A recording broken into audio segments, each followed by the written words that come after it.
Господи Исусе Христе, Сине Божий, помилуй меня грешного. Отца и Сина и Святого Духа. Амин. Возлюбени во Христа Бога, братья и сестры, во среда го празнуваме денот на светите првоврховни апостоли Петар и Павле, во чий спомен го постевме постот на светите апостоли. Ќе служиме света божествена литургија, но и утредента во четвртокот, бидејќи тој ден пак им е посветен на сите 12 и сите 70 апостоли Христови. И во тој ден, секоја година, служиме света божествена литургија. Ве молиме да ни дојдите сите вие кои што ревнувате и го чекате овој ден со пост и со молитва, а тоа значи во покаяние и подготвени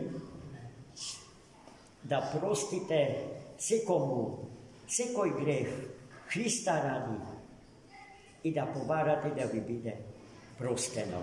Тоа е суштината на христијанската философија на живење според Богочовекот Христос. И тој пат е патот што води во спасение. Тој пат е патот што води во обечнување и обесмртување на се што е од Бога создадено. Оној кој што тој пат не сака да го изоди, го прифаќа полесниот пат кој што е безцелен и води во земјата невратно. Како изгледа сето тоа? Како изгледаат тие сподобни битија кои што му го свртиле пред се грбот на Бога, одбивајќи да комуницираат со Него, да општат со Него, да водат дијалог со Него, а потоа и на братот свој, зашто според една дефиниција на еден египетски отец, пековот на оние што се во пекол е содржан во неможноста да се ги видат лицата, туку се свртени со гарбовите еден спрема друг. Прекрасна дефиниција на тоа што е пекол, бидејќи пекол не е географска категорија, туку духовна категорија, поради што не ја бараме некаде надвор од себе си или некаде во космичките простори, туку однатре во себе си и како духовна состојба во која што запаѓа човекот, таа почнува да се гради и да се живе уште сега и овде. Денешното свето Евангелие не соочува токму со тие битија кои што му свртиле грб на Господа и тргнале по патот што води во земјата невратија. Тоа се случило на следниот начин. Христос бил во посета на приморските градови, рековме дека не станува збор за море, туку за езеро, доволно големо да се доживее како море, многу слично на нашето Охридско езеро. Тоа е Галилејското езеро, односно море, како што апостолите го нарекуваме.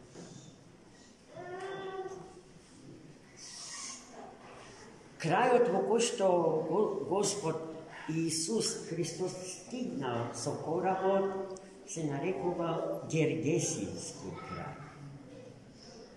Не така, не толку или не многу оддалечен од najsakaniот grad Hristo po toj del od svetata zemlja, Kapernaum. Кога слегол Христос во земјата Гергесинска, таму било се пусто. Не наишол ниту на еден човек, нормален, природен и здрав. Туку налетал на двајца опасни луѓе. Опасни по животот на сите други во тој крај. Кои што биле демоно обседни. И ги напаѓале другите луѓе до таа мера што биле спремни да им го одземат најскапиот дар на животот од Бога при мен. Затоа сите бегале од нив.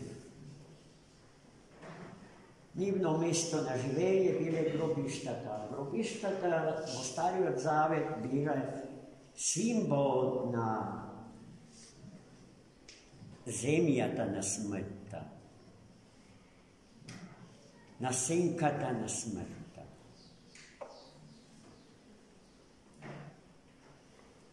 И гледајте сега, Христос доаѓа, зарем случајно доаѓа во тој крај. Можно ли е Христос да не знае кај доаѓа? Не се разбира. Тој точно знае кај доаѓа. Но тоа што нас посебно не интересира е односот на двајцата бесомачни со кои што Христос се среќава. Веднаш откако слегува од кораб.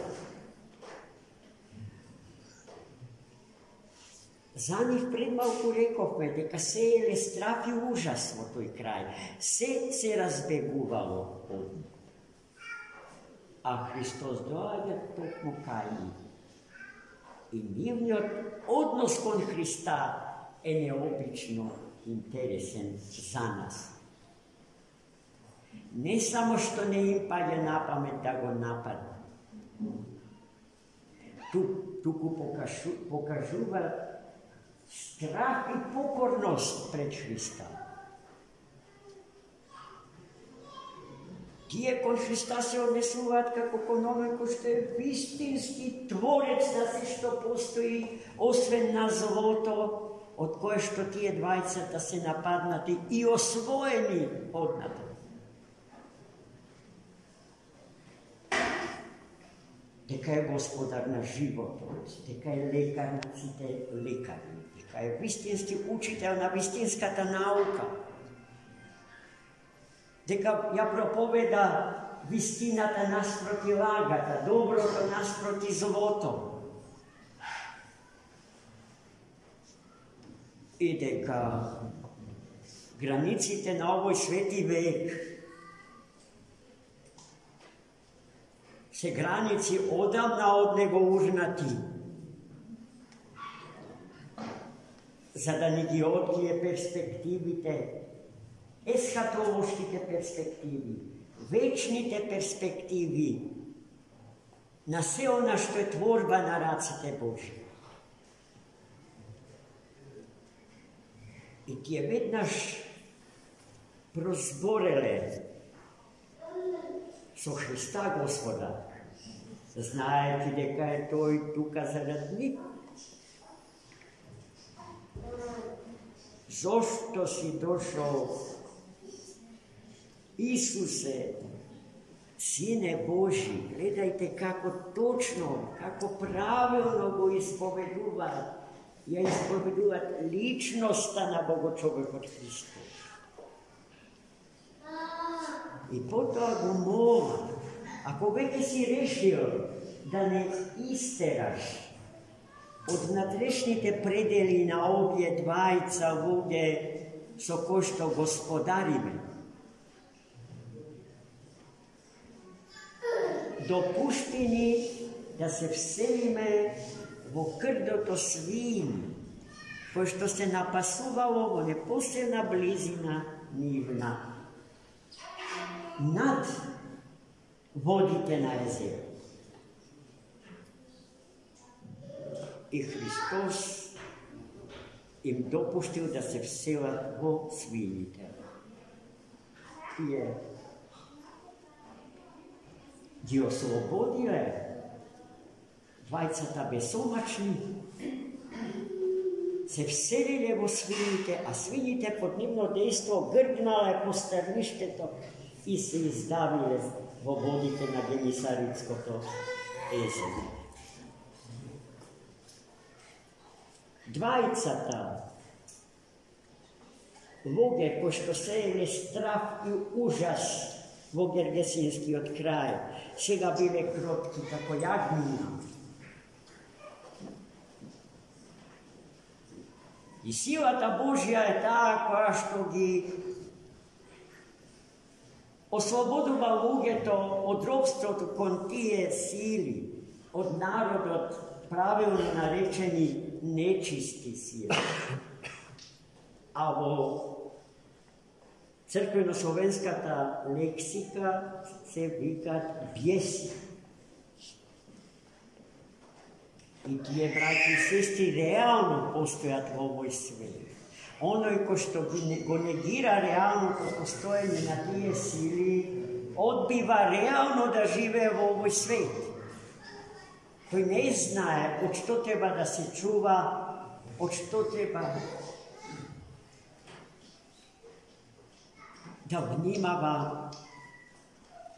да пази.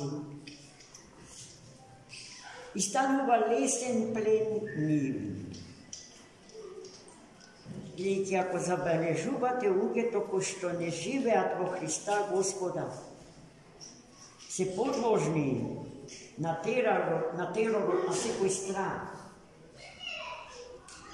Философијата на обезбожениот човек во обезбожениот свет е философијата на стравот.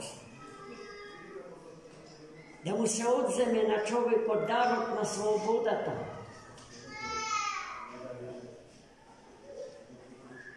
Да го изгуби чувството дека овој свет е од Бога создаден за него.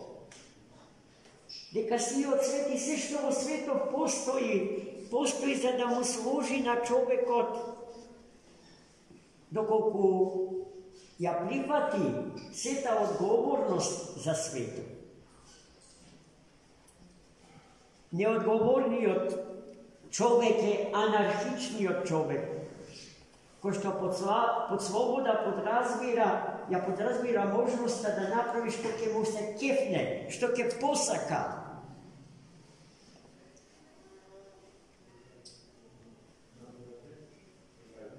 А слободата не е во тоа што можам да направам што сакам, туку и во тоа што можам и да не направам нешто што добро не е. Ова второво, како можност, отсуствува во животот на малко е да се каже модерниот човек или современиот човек, бидејќи човекот од таа слабост страда од како го има. Првиот узурпатор на дарот на слободата е нашиот прататко Адам. Тоа е голема тема, се разбира. Јас не сакам да ве замарам со тоа. А е поважно од се, браќа и сестри, е да се биде слободен и бестрашен. Да се биде слободен значи да се биде љубовен. Да се биде љубовен значи да се биде подготвен на жртва за другиот. Многу пати сме читале и сме слушале дека најнаша собственост е само она што сме им го дали на други. А се она што љубовно и себично го чуваме за себе си, тоа води popatati na bezbožije popatati na razčovečuvanje na čoveku. Ljubov ta vela za toliko je poumnožena, za koliko poveki jim se deli na drugi. Vse drugo što se deli se namaluva. A samo ljubov ta ima obraten tek, za toliko poveki ja ima. Znači jedinstveno nešto što se isplati je da se ljubi. Da se ljubi bližnjo svoje. I to bezuslovno. Bezuslovno. Onako kako što je. Ako Hristos postavуваše uslovi, kakve što nije im gi postavujeme na našite bližnji, teško dekak im se približiše na 20 besomačni. I teško dekak gi razvrzeše prangijite demonski vo koji beja vrzani. I zaradi što živeja po diktat demonski. Gospod milostiv, da bide naša ta radost, naša ta uteha, izvor, na nepresušna ljubov i sila Božja, za da se sočuva ovoj bogobrazen svet, preubav za živenje, vidjeti go nosi likot na ono što go sozdal. A ono što go sozdal ne ubav u samio to je ubavina. Za koja što Dostojevski na jedno mjesto so pravo veli, deka će go spasi sveto. Ubavinata će go spasi sveto, to je misla na golemi od ruski pisatelj. I ta vistina je nepobitna vistina, brati. Vo ta vistina treba da se veruva. Za ta vistina treba da se žive. I na toj način sveto bogošto živenje ki stanova sve pouba. Odnosno, sveto ki se razubavува pomerata od razubavuvanje to na čovjekot koji što žive vo njego, a zarad ko što Bog go sozdal ovoj svet. Građanite, Boger se Gergesinski od kraj,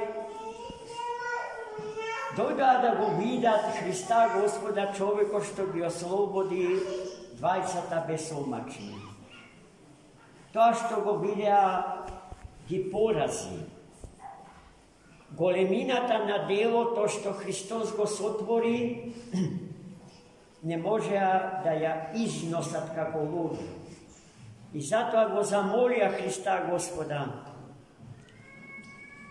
ako je možno da go napušti nivni od kraja. Znajki ja vđašeноста na Gergesincite, Hristos se kači vo korabot i se vrati vo negovijot grad, vo Kapernaum. Kapernaum je gradot po košto nije treba da se vratime, veliki je grad za košto žive. To je mesto to, vo koje što Bog predstojuva. I od kada što to ne hrani so njegova ta božestvena ljubov i so vsekoja dobrina, za koja što znajeme od stranicite na svetata knjiga, vidjeti, za to Gospod čovjek od go sozdal i vo činot na sozdavanje to go ovenčao so tije dobrodeteli, za da žive i za da go ima kako potencijalen svetitelj. A to znači kako potencijalen Bog od Boga po blagodat čovjek i bitje. Amin. Amin.